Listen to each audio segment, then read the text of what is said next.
This is the O Review podcast.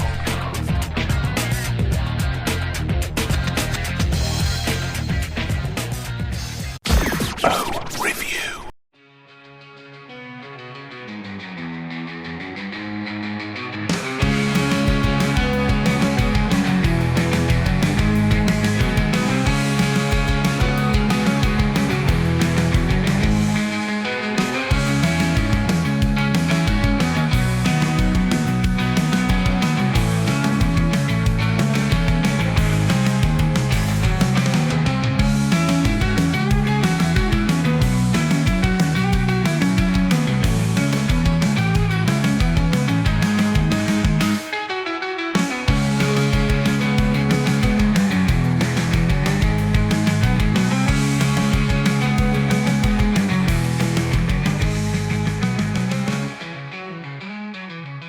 Every brand needs a good logo, something recognizable, simple, relatable.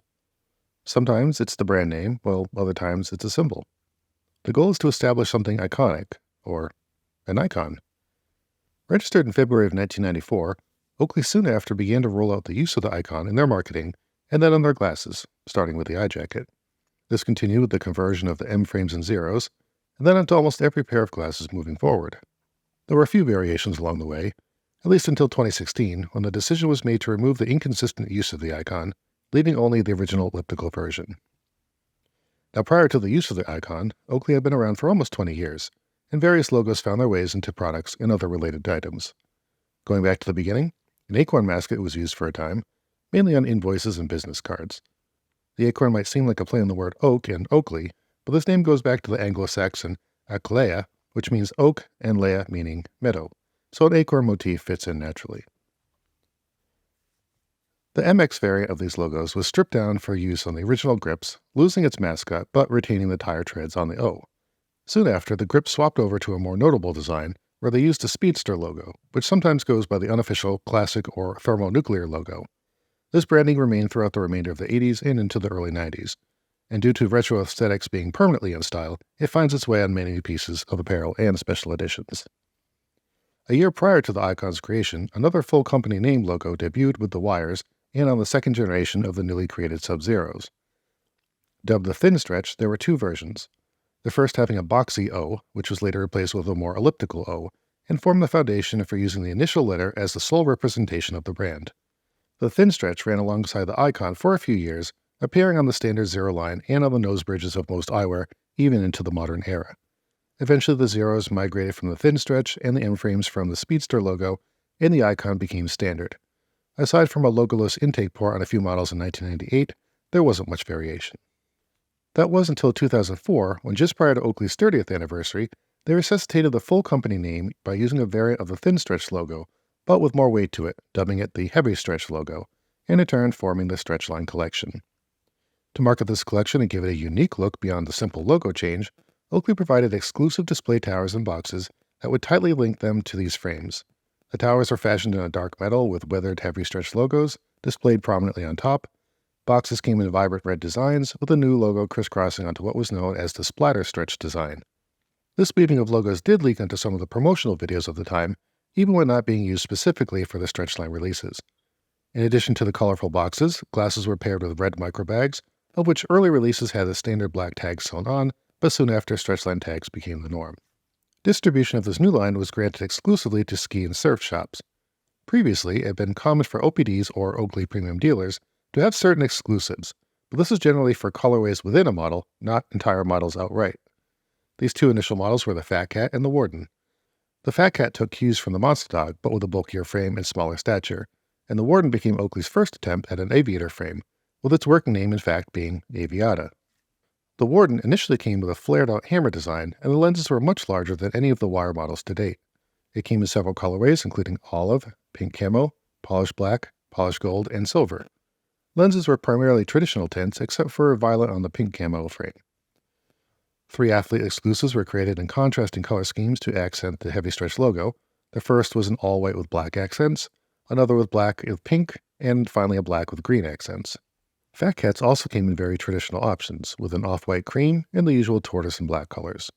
A faded whiskey option was also something new, but had issues with the durability of the painted coating. As with the brown and black fade colorways on some other models, it was prone to peeling when mixed with sweat or almost any other source of water. In fact, with some warm water, the entire frame could be cleared, providing the opportunity for unique customizations. The highlight of this line, however, was the blue camo option. Many stores did not carry this colorway for fear of poor sales, causing the frame to become initially hard to find. However, they did show up at vaults later on and in larger quantities. Lens options for all were standard, with gray and bronze being the only variants. A single polarized lens was offered on the polished black frame, and it differed from the other black option by having a bright white stem logo. By 2005, the 30th anniversary was underway. Bold colors were returning, and the Stretchline collection was posed to become even bigger. Several new models were added, and existing colorways for the prior releases were tweaked. First glimpses of the expansion appeared in a small Stretchline catalog that was available at surf and ski shops. Printed on rough cardstock, this catalog displayed the new models and updates, curiously showing a new fat colorway labeled Rasta. It was a simple polished black frame, but the heavy stretch logo was designed to mimic the colors of the Jamaican flag. Eventually, this color was listed online, but without any mention of the word Rasta, making this catalog the only place where such a designation was used.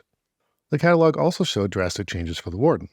Due to its success, there had been rumors of another aviator frame coming out, and this new release is going to have trigger ear stems as a homage to the blade and razor blades. But when that frame finally released as the Crosshair, it had no triggers, instead sporting hammer stems more in line with the X metals. The rumored triggers did show up, however, and were now on the Warden frames, generally with the same colorways. SKUs remain the same in identical frame colors, and the lineup expanded with a few new additions. The most interesting being a brown camo frame with gold iridium clear lenses, a lens that until then had only appeared on Asian fit models. The retro throwback for the trigger stems wasn't contained to just one frame, and in fact an entire model was resurrected for Oakley's history with the release of the new razor blade, designed from the ground up with Oakley's latest technology, including the current O-Matter formula and higher definition optics, on a variant of the M-frame strike lens. In homage to the original, the heavy stretch logo was replaced with true metal icons forming the original Speedster logo. 5 colorways remained consistent throughout its short lifespan. There's a traditional polished black and polished white with gray, but the other colorways are bold and reference some of the classic combinations. A neon yellow with fire was a throwback to the yellow and orange mirror colorway, and it could be considered an early entry into the retina burn category. A matte clear replaced what once would have been a crystal clear frame, but brought back blue iridium in the same tint as early frames. At the time, blue iridium was typically more akin to a lighter ice iridium, but the classic blue had an amber base similar to fire, providing an increased contrast. The last release mimicked the original razor blade's ability to swap out ear stems. While the original kits readily allowed mismatching brow and stem combinations, the new razor blade had a fixed pin hinge system and couldn't be customized. So a pink frame was combined with the black ear stems to artificially recreate this look. The new razor blade was a poor seller and was soon discontinued, threatening the re-release of further classic models. Moving beyond just glasses, some goggles were included in the general Stretchline collection. Several appeared in the catalog, and the remainder were designated as such on the Oakley's official website. The first releases had the heavy stretch logo on the strap, and often with a splatter stretch design in the background. Later on, the classic logo was brought back for retro-looking colorways. Boxes for these goggles still came in the red design with the accompanying oversized red microbags. Later that summer, Shaun White tried his hand at designing a model. His first attempt was originally going to be called Splat, but eventually settled on Montefrio, the name of the street where he grew up. This was a chunky lifestyle frame with a C5 alloy temple accent providing a contrasting color. Initial colors were conservative, with 2 variants of tortoise, a black, a white, and a brown option. Lenses were equally standard, with the exception of the brown frame, which featured Oakley's experimentation with gradient lenses. The final Stretchline offerings for 2005 were actually not Stretchline models at all. 2 colorways from the general releases were chosen to appear exclusively in the ski and surf shops alongside the official models. These releases both came from recent models and included the acetate riddle as well as the new Squarrow branded gas can. The gas can appeared early in 2005 and was originally going to be a frame called Crystal Merlot, but was eventually renamed to just Grape and paired with a gray lens. The riddle release coincided with the Montefrio and came in a polished black frame. Its large lens came in violet iridium, which at the time was the only way to get this lens since its disappearance years prior when it was called Violet Mirror on the frog skins, blades, and eye shades. Both appeared in the Stretchline catalog, making their classification as Stretchline releases official. Another year went by, and 2 more models were released into the Stretchline collection, with the Twitch and Eyepatch. These 2 were essentially the same, height being the only main difference. They had jagged ear stems, boxy flat orbitals, and most came in standard colors such as black, cream, and white. However, there was a translucent smoke option in addition to a grape with Oakley text print. Grape was lifted off the Stretchline gas can release, but the Oakley text Hydra print was also another gas can reference, previously appearing on the Oakley Rep exclusive white text edition. Lenses were typical of mainstream releases, but the Twitch did debut the new warm gray lens tint, which was a carryover from Oakley's recent acquisition of Oliver Peoples.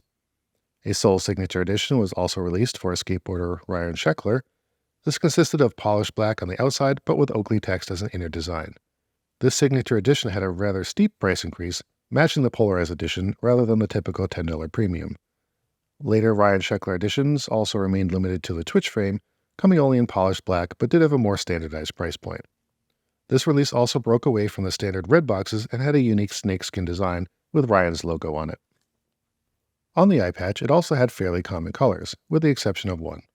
Just as the Oakley text option for the Twitch was a commercial spinoff of the Rep exclusive white text gas can, there was another lesser-known exclusive handed out at that same event, dubbed the Heineken Green gas can, due to its translucent green color on the same shade as the beer bottles. But once moved to the general release of the Eyepatch, it was renamed simply Bottle Green. Early 2007 brought a drastic halt to the Stretchline releases. Squarrow had been growing in popularity within the lifestyle category, which competed with the same market Stretchline was designed for. Rather than slowly fading out the models, the Fat Cat and new Razor Blade were outright discontinued, and the remaining 4 models were immediately given Squarrow branding as well as new SKU numbers. Despite the reduction and migration of the existing releases, some new colorways still appeared. The Montefrio obtained an additional tortoise colorway, and despite the entire model being a signature release, 2 Shaun White-specific colorways were added in contrasting black and white striped options. The most notable addition was the wood grain print, which surprisingly didn't have a premium price, and was dubbed by the collector community as the Woody Frio. Twitch and Warden saw a few color changes, but primarily remained the same. The frame that resulted in the most continued growth was the Eyepatch. When rumors of Stretchline's possible demise were circulating, a new category was initially proposed called bloc line. This was going to exist in the same market as Stretchline, but it would have the Squarrow icon and the frames would be decorated by artists or have other distinguishing features. Ultimately, this collection did not last long and instead primarily became the Artist series and a few other small collections.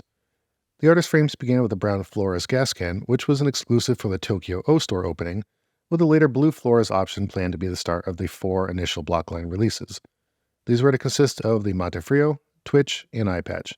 Of those, only the Eyepatch saw an Artist release with the Todd Francis Puking Pigeon edition. Other releases that could unofficially be considered part of the blockline collection will be the C100 and London Police gas can, as well as the Art Chantry hijinks. Additional block exclusives were mentioned briefly on some other models. The hijink had 2 colorways that were listed as a block dealer releases and had vented icons, which was atypical for the base model. Soon after, a grab bag program began, which paired a black, white, or root beer frame with a random and unknown icon. Initially in August 2007, the gas can, Eyepatch, and hijinks would be sold without the buyer knowing which icon they would get, but later on, gas can and hijink models had specific icons rolling out via a monthly releases from March to December of 2008. Since the revised Stretchline collection formed a large portion of the early Squarrow lineup, most came in a new box design that was specific to those releases. This was a brown ribbed box which had a feature of being highly biodegradable. Signature Series came in a similar box that had a green design instead, but still retained the brown microbag that matched the box's texture. Slowly, the remaining models of the Stretchline collection faded away. The Warden was replaced as new aviator glasses appeared, and the Eyepatch with its follow-up, the Eyepatch 2. However, after several years, the Twitch managed to resurface. Much like the Torchwear glasses, which licensed the original straitjackets, Rocketfish debranded the Twitch and converted it into a passive 3D model for use with compatible TV sets. Despite being a short-lived collection, the Stretchline releases paved the way for lifestyle frames on a larger scale. With Squarrow branded models dominating the market, Stretchline was a departure that combined the style and unique designs with each release.